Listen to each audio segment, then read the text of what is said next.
may good news po ako, may papakita po ako sa inyo na ito po yung aking bagong tanim na halaman or yung flowering plant. So bali first time niya pong namunga dito, namulaklak. So ang karakteristik po ng bulaklak nito ay itong ng halaman na ito ay sa gabi po siya humahalimuyak or sa gabi siya mabango. So gaya din po ng dragon fruit, sa gabi po sila namumukadkad. Pero ito namukadkad na din po siya, kaya lang medyo madali po siyang malanta sa araw. Ayan. Pero ang ganda po niya. Ang bango po ng ano nito.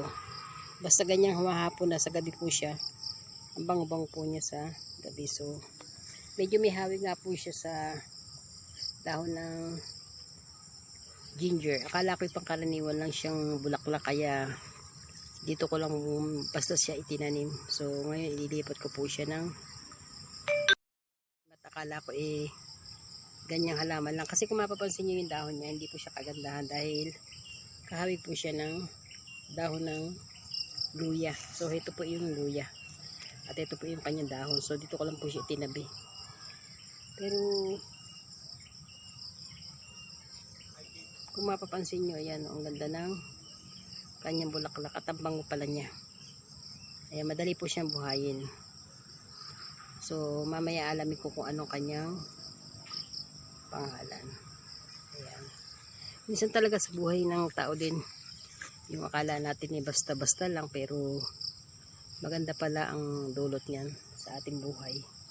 So lahat ng creation ng God ay talagang the best. Lalo tayo ang the best na creation of God.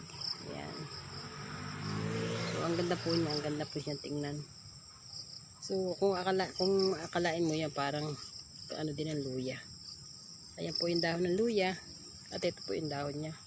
So pag pinag-combine siya, magkahawig lang.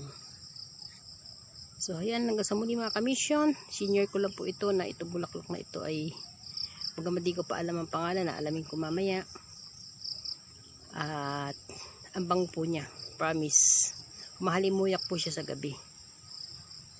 So ayan, thank you for watching mga kamisyon. God bless everyone.